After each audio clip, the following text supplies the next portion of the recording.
Hi, everyone, and welcome back to Marketplace Masters. Today, we're getting into a debate that's playing out in agency Slack channels and brand strategy meetings across North America right now, namely AWD, or Amazon's warehousing and distribution service, versus your own 3PL. And the big question, which fulfillment model is actually better for you and your Amazon business in 2026? And under what scenarios does each make sense?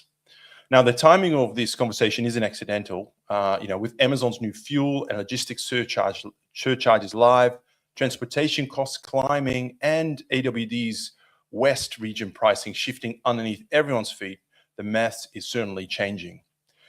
Now, to work through all of this with us, I am joined by Ephraim Ausch, the Chief Logistics Officer at Technical Logistics Solutions. He is a former Amazon seller and is now running one of the most respected 3PLs in the space. Ephraim, welcome to the show. Thank you. Good to be here, Paul. All right. I have a number of interesting questions lined up, really just to help us unpack. Before I jump into that, though, just a reminder to our audience, if you are watching live, you can put your questions directly to us and to Ephraim through the comment section on LinkedIn or the comments on YouTube. Both of those will feed directly into our studio here, and we'd love to answer them as we do that. Okay, let me start off with the first question here. For agencies and brand managers that are listening, right? When a client comes to you and says, "Hey, we're thinking about moving to AWD," what is the first question you ask them before you can even start to answer that question? My first question is usually, did you crunch the numbers? So do you know exactly what you are paying for AWD versus what you're paying currently? Like, that's a big question, because there are certain variable costs in AWD versus in a 3PL. Not all of them, but a lot of 3PLs are fixed costs. So that would be my first question that I usually ask. And do you find that people have typically done the numbers, or is there a perception that it's Amazon, therefore it must be more affordable because we're dealing with a big organization there? What sort of assumptions do you typically uncover? Right. So a lot of them do the numbers, but not fully. Meaning to say is, if I have slow movers and fast movers. On the fast movers, meaning to say is that it's going to be in AWD a month to 2 months max. That it makes sense probably to use AWD, because AWD is more expensive on the in, it's more expensive on the out, it's more expensive on the storage, but it's pretty cheap on the transportation from AWD into Amazon FBA. So that's where they win. So if you're holding it there for a short period of time, that's where AWD makes sense for fast movers. For slow movers, any product that's an AWD around 2.5 months, depending on the product. But so like if it's larger, smaller, heavier, it depends on cubic feet and a lot of factors. But our average that we did with over 500 brands was, if it's there over 2 months, that's where it's your break even. Over 2.5 months to 3 months plus, that's where a 3PL usually would come in to be cheaper. So if you're holding product in AWD more than 2 months, then you really got to double check and make sure, look over the fees, what AWD is charging you versus what you paid previously in your 3PL, and compare numbers. And a lot of times you'll be shocked to see that, hey, AWD seems very convincing and it seems cheap, but their storage is more expensive than a typical 3PL. Their in and out is more expensive. Even though I'm saving on the trucking, question is, the full picture, are you actually saving money? Yeah, it's interesting because it's sort of, that makes my next question kind of probably even less relevant, right? Of course, Amazon is just creeping onto all these service territories, right? Really nudging its sellers to use more and more of their own services, capturing more of that value chain. But do you see AWS as a genuine cost-saving tool? And I think you've already partially answered that, or is this much more about Amazon gradually just squeezing out kind of third-party logistics here and just going for the a greater share of the logistics wallet, so to speak? I mean, how do you hold that tension in your mind? Right. So it's a combination of both. Meaning to say is like I was by a conference last year, and a big seller stood up and spoke, and it was like AWD equals trap. So obviously Amazon tries to trap you into their services to tell you it's a better tool, it's a better service, it's cheaper, things like that, but it's not always the truth. So that's one. Number two is, yeah, it's very obvious that Amazon is trying to be the number one logistics provider in the world, especially now in the US, where they're providing trucking service, shipping service, importing service, anything for any seller out there. That you don't have to only be a seller on Amazon, you could just use their services. So they try to do that as well, trying to get rid of the smaller logistics companies, but it's a combination of both, I would say. And how is Amazon currently performing when it comes to AWD? So let's take cost outside the away from the picture. I think we sort of touched on that. I was seeing, as I was preparing for this conversation, I did see quite a lot of chatters on seller forums around stock, not being receipted in, for months sometimes, particularly around Q4. Now we know Q4 is always a bit of a crazy time. I think that's probably for every logistics business that's in the e-commerce space. But what's the situation like in 2026? Are there still are you seeing still major issues, or things have stabilized? How would you characterize the performance? So it did get a little bit better than 2024, but it's still unpredictable. Meaning to say is like now before Prime Day, it's gotten a bit delayed. So any time before some sort of season, AWD tends to get more delayed, and West Coast obviously is a little bit more delayed than other parts of the country with getting products into AWD. But it's the part that I always tell larger sellers, like, could you afford the unpredictability where like I'm not sure if it's going to take a week, it's going to take 2 weeks, it's going to take 3 weeks to get into Amazon FBA. And if your product that you're currently selling is seasonal, or you have a spike in sales now due to back to school or summer season or a particular holiday, you don't want to risk that losing that piece of business because AWD took too long to get product in. Are there any, just on the flip side though, are there any benefits of AWD during Q4? Like, for example, do shipments from AWD back into FBA get priority slots in terms of inbound receiving, or are there any benefits they can extract as an AWD user? No, the short answer is no, because it's longer than anybody else. That's number one. Number two is I met with one of the senior employees in Amazon at AWD in that division, and then he told me that Amazon has this policy that nobody has priority. Meaning to say is like Amazon is a fair company where everybody has their own. There's no priority one team over the other. So with AWD, getting product into FBA goes through the same exact process as Amazon partner carriers or an Amazon freight carrier to have the same process how things get over there. With Amazon freight, just throwing in a side note, is different a bit because Amazon freight gives you a live unload option at times where they can get offloaded live in Amazon, and that obviously gets product in much quicker into Amazon. But that's basically how he said it. Like, there's no, because you used AWD, like you're gonna cut the line and get in much quicker. No preferential treatment. Exactly. I sort of assumed that in my mind, but it's good to hear that clarified on that.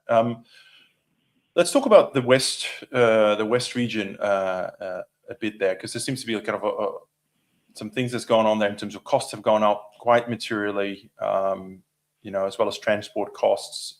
And I've just sourced this from some community forums, so I'm not saying it's super accurate, but for brands, if you're shipping containers into LA, Long Beach, is the West Coast still a sensible entry point, or how do we think about East Coast or Midwest, or are there any other inbound points that are now becoming viable given the West region is really driving up costs? Right. So in the West Coast, Amazon AWD increased rates in, I believe it was February of this year, where they went up in price across the board for AWD on the West region. With that said, obviously there's certain criteria where you can get a discount, but overall you're paying more. It just depends on your priority of your business. So if you're about speed, obviously bringing into the West Coast is much faster. If you're looking about saving costs, you have to look at what is going to be an increase in AWD and what is going to be an increase on the freight getting product in the East Coast, for example, where usually freight forwarding and transportation costs more money because it's a further journey. It's a longer lead time to get it there. So that's what I would say is like compare apples to apples. Is like, okay, me paying extra $800 for ocean freight on the East Coast, do I still save money versus I bring it into the West Coast where I save $800 on the ocean freight part, but I'm going to pay more than 800 or less than 800 in AWD increase fees. So that's where you have to look at it. But if you're looking at saving money, compare it. It's definitely East Coast, probably the other option. I wouldn't say Midwest is an option. Just the pricing and everything makes no sense to bring it to the Midwest. And also the transit time is much longer than bringing it to the East Coast. So that's what I would say is like, if East Coast makes sense, maybe try to work with the East Coast. But if East Coast doesn't add up, Midwest is going to be even worse. Yeah, no, that's clear. Sounds like Midwest is certainly not a realistic option there. And then East Coast is all about, I guess, as you say, doing the numbers. Exactly. Now, in terms of AWD, obviously, it doesn't have to be like a binary decision, right? I mean, a lot of sellers and agencies describe this sort of hybrid approach, right? Use AWD maybe for bulk, Amazon bound stock, 3PL for some prepping, D2C and multi-channel. So for an enterprise brand, doing say 8 figures, what could the right structure look like? And that's probably an assumption around what's their product size and weight, and maybe Right. let's state some assumptions. And in your experience, what's the optimal mix of logistics components? Right. So in my opinion, from what I've seen with other sellers and what I've seen some sellers, especially enterprise level, 8-figure, 9-figure sellers do, is none of them use AWD fully. Like none of them. Not a single one that I've met uses AWD fully. They'll use it for some products and some products not. Successful ones, I would say, is they always have a buffer in a 3PL, or if they have their own warehouse, they have their own warehouse, but they always have a buffer of products from older SKUs, the whole catalog, sitting not in AWD, because just in case AWD is backed up and things get delayed, things get lost, like things happen in AWD, they know they're not going to run out of stock of them product. And especially if you're an enterprise level seller, you cannot afford to run out of stock. Obviously, if your product always requires prep, obviously AWD is not the place for you at all. And D2C, some people use MCF, some people don't use MCF. People that are selling products that are 3-4 pounds or less, usually MCF will be probably the cheapest or one of the cheapest out there in the market. But if your products, for example, sell more than one item at a time in an average order, MCF is going to be more expensive than using probably an outside 3PL. Again, I'm comparing numbers to what we charge or like in that range. There's plenty of 3PLs that are similar to our rate structure. So that's what I'm basing it off. But I would say is the real smart ones always have buffer stock outside of Amazon's operation, just in case things go wrong in any way. They know they have somewhere where to go to get product and get it into FBA. And just a sort of clarifying question on that. If you have stock in AWD, Amazon still allows you to do direct shipments into FBA as well? Sure. Do they still? Yeah, they don't. Yeah, they don't take that option away from you. Okay, because so AWD has an automated option where I'm very against. A lot of sellers have had horror stories with that. So basically, Amazon will see based on your last 30 days of sales, they'll see how much you sell. So AWD will auto-generate a shipment from AWD into FBA.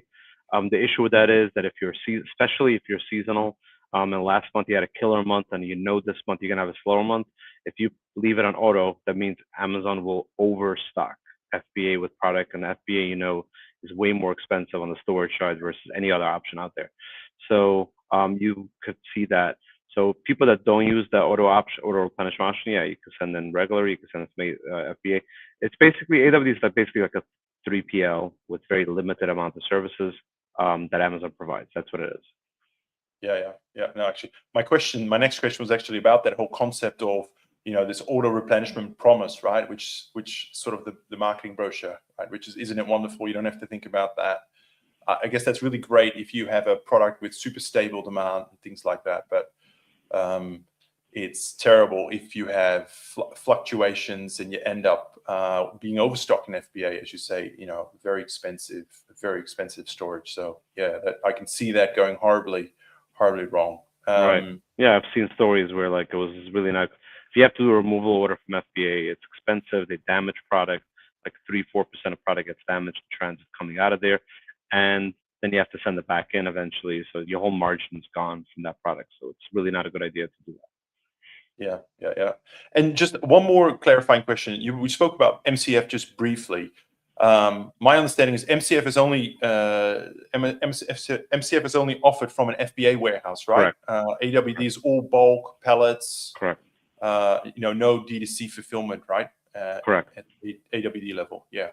Right. Yeah, it's a limited 3PL. Like they have, if you're only sending it to FBA, it's a perfect place if the price is right.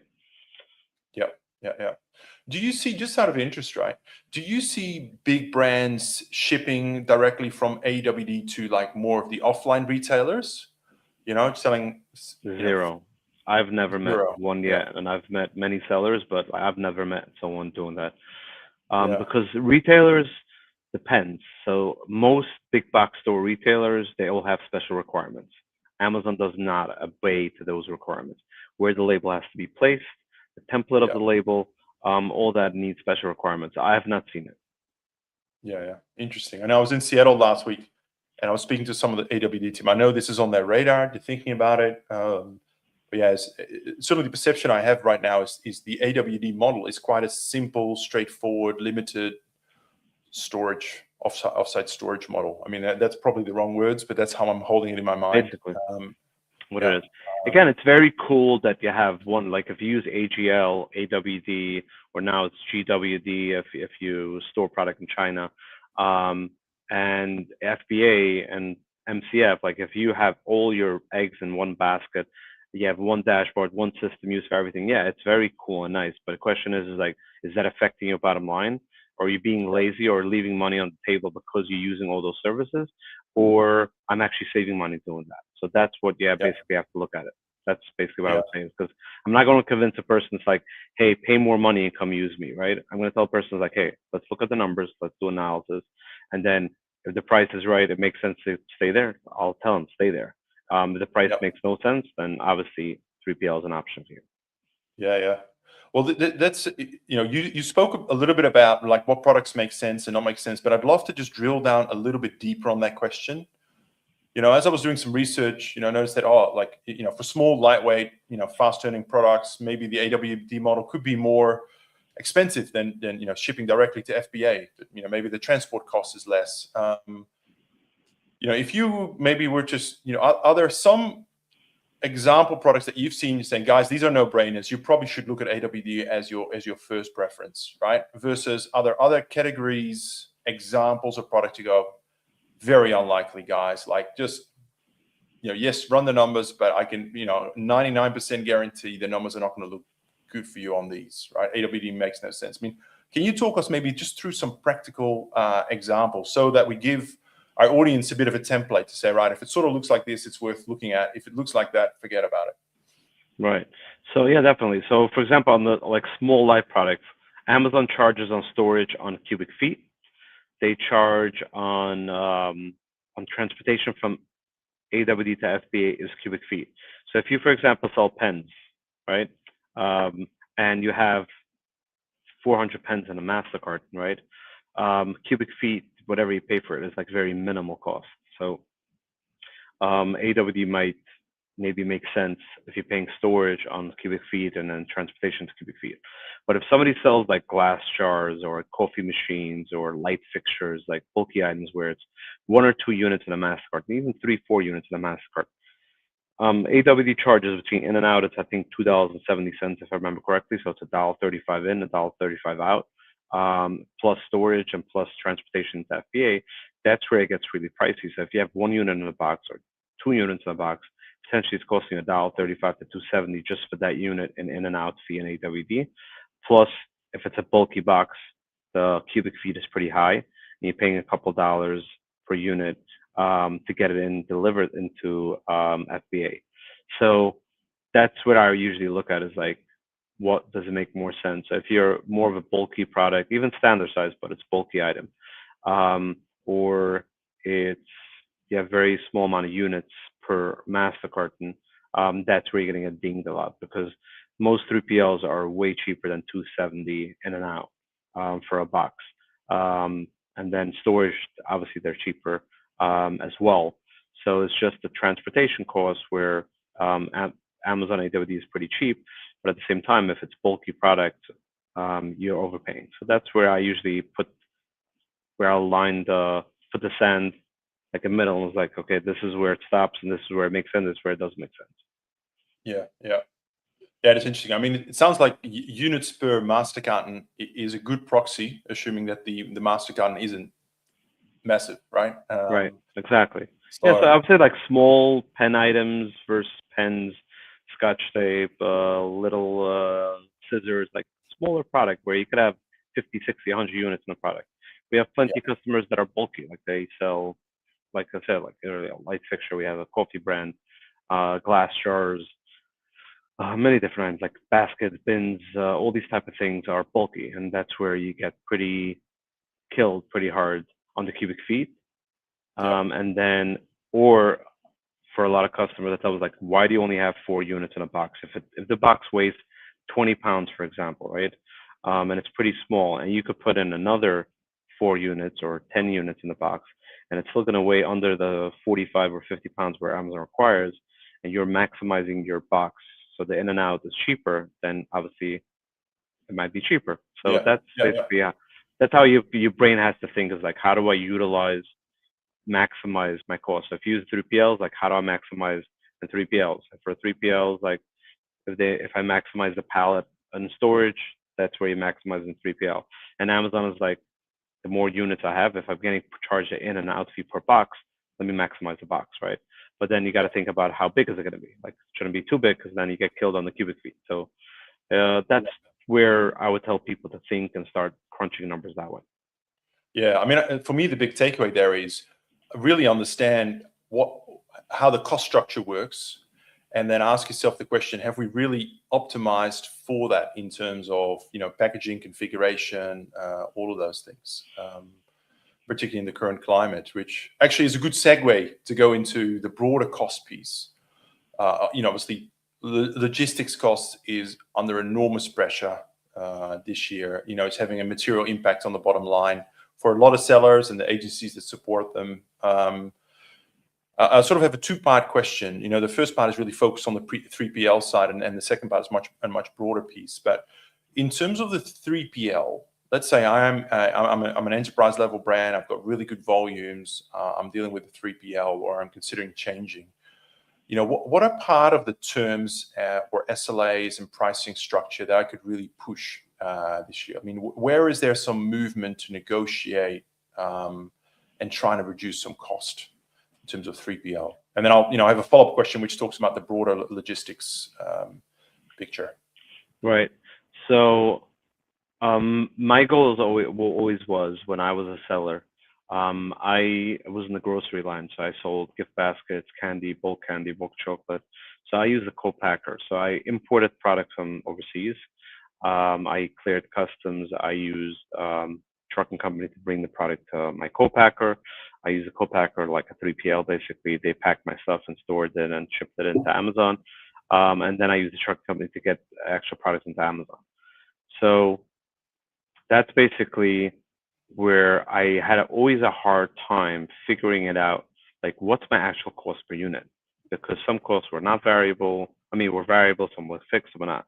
So when I joined our family business, Tactical was like, all our rates needs to be fixed.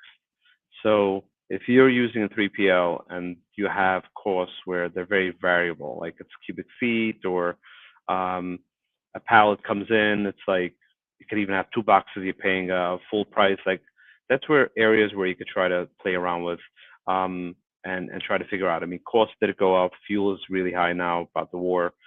Fuel went up like crazy. So everything, like ocean freight went up, trucking went up, everything went up recently. So the question is where you to try to save money. Is like a 3PL like us, like we have our fixed costs, we have our employees, we have rent to pay, we have machinery, all these things are also costs for us, right? But then you have certain scenarios where it's like, if you charge me per box versus per pallet, will I be paying cheaper? Like, my fixed cost per box is $1, let's say, in, and let's say $1 out. So, $2 in and out, you're done, right? So things like that is where I would tell people to think and see if they could restructure. SLA's perspective is I hear horror stories sometimes from people like, oh, my 3PL takes me a week or 10 days to get an order ready. That should be unacceptable. So that's something that they are doing or you're not happy with. It's definitely good to have a conversation with them. A typical 3PL should not take a week or week and a half to get orders ready. We usually get orders ready in 48 hours for B2B, and then D2C is same day or next day. So those are the pointers where I would say people to think what to do. It's very practical. You've just given us a little checklist of things we can just check off and do. And then for my second part of the question, I mean, I mean, this could be another whole episode in itself. But if you're looking at the total logistics picture, like we already mentioned one of them, right? Which we go West Coast and think about East Coast and all of that. Are there other big levers people should be putting on the table this year to really see if they can drive some reduction or slow the growth of some of their logistics and supply chain costs? Are there big picture items that you say, guys, this is the year you need to really look at this because there might be something there for you?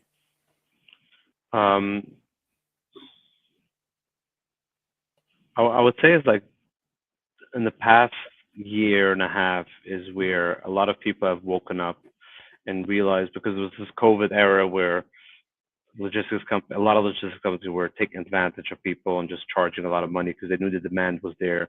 And then obviously demand diminished and went down and became pretty much normal. And that's where people started like really like, I would say like do a DNA test and really see like, am I getting ripped off? Am I getting taken advantage? Is there any ways I could save costs? So where I help a lot of times people is like on the logistics aspect is like crunching numbers, understanding what they're looking at, because most sellers what they love to do is they love selling product. They're passionate about their brand. They enjoy doing that. And that's where they started. That's where they're selling product, is because they're passionate about what they're selling. But a lot of them don't have that logistics experience, the logistics background, or they just trust too much what their logistics partners tells them is the right thing. And that's where I always tell people is like, okay, let's look over like, what are you paying currently? What is not working and what is working? So if it's not working, it's about the price, then let's look over the pricing. If it's not working because the efficiency and things like that is like, okay, how could you become more efficient?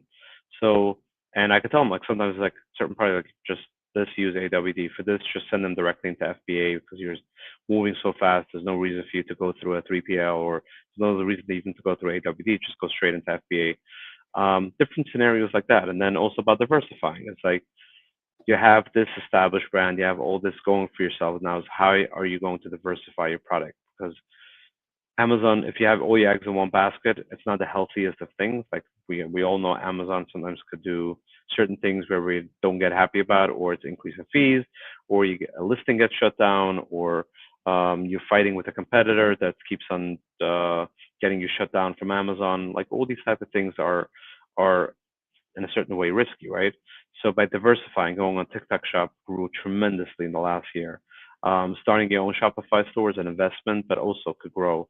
Walmart is also picking up some traction recently. You have Target, you have other market like Best Buy just started their marketplace last year. And then there's Temu, there's Shein, there's other places where you can sell. So a lot has changed in the last year and a half, and I see it more and more as like the smaller sellers doing 3 million or less are really falling out of the whole e-commerce system, and the ones that really figured out things are the people that really looked into every aspect of the business, including logistics, where it's a super important piece of the business. Even though it's boring or it's foreign or whatever it is, it's a very important aspect because that's a big piece of your cost, is logistics, and starting to really look at where could I grow my business and diversify. Some even are starting to go into retail as well. So it's very interesting to see how the last year and a half, I'm sure you've seen it as well, Paul, is where things have shifted so much where it's not, you don't find so many people just like, oh, I just sell on Amazon. Like most sellers I meet right now, yeah, I sell on Amazon. I started recently on TikTok. I opened my Shopify store. Like we're starting to see that conversation. So that's what I would say is super important. Yeah, no, certainly that. I do remember, particularly in the US, like 2-3 years ago, it was always like, no, I'm just going to go harder on Amazon. Why bother with Walmart but now certainly the atmosphere is changing around that. People's perspectives are changing, and I think a lot of that is just about the profitability pressure as well. Right. Where can we squeeze some more profits? So and it's also control. It's also control. Like people want to feel like I control my brand, right? So like an Amazon, sort of, there's a certain percentage where like you don't have control. It's up to Amazon's mercy how they're going to deal with you. If you have your own Shopify store, it's your brand, your customer, you own them. So it's a lot of different things how people think, but it's definitely changed. Yep. Yeah, 100%. Cool. Hey, unfortunately, we're out of time, Ephraim. But I just want to say thank you so much. It's a really practical, no fluff conversation here. I think our listeners are going to walk away with lots of practical tips. And just, what I always like trying to achieve is a couple of questions that we can leave with them to sort of think about how can they optimize things further. I think you've given us plenty of those. Now, there might be people listening to this and say, well, actually, what Ephraim is saying actually makes a lot of sense. I'd love to continue a conversation. I'd love to go a bit deeper, or I'm not happy with my 3PL. Let's have a conversation. How do they best get in touch with you? So, the easiest, you just search my name on LinkedIn, connect with me. I have no problem taking it from there. Or it's Ephraim@tacticallogistics.com. That's my personal email that you can email me. Or if you go on the website and you do the contact us page, and you put in your information, that comes through to me first. And then if you say, like, mention the word Ephraim, that you want to have a conversation with me, I'll make sure to respond and get a call scheduled. If not, it might go to one of our salespeople in the company. But regardless, you'll be in good hands. But if you want to speak specifically to me, you just put it into the comments that you want to speak with me about whatever topic you want. I'll be happy to have a conversation. Awesome. That's fantastic. Well, Ephraim, thank you so much for your time. Much, much appreciated. Thank you, Paul. Great seeing you. Take care. All right, everyone. That brings us to the end of today's episode. For those that are watching this on demand, feel free to check out our whole entire library of resources. We've got lots of webinars focused on the logistics side of things, both for vendors and sellers. So go to merchantspring.io to our resources section and have a look there. But that's it for today. I look forward to seeing you again next week, where we're going to talk about direct fulfillment from a vendor's perspective. Does it make sense? How do we operate that in a hybrid world? And what are some of the strategy angles around that? So I look forward to a great conversation there as well. Until next week, take care and happy selling.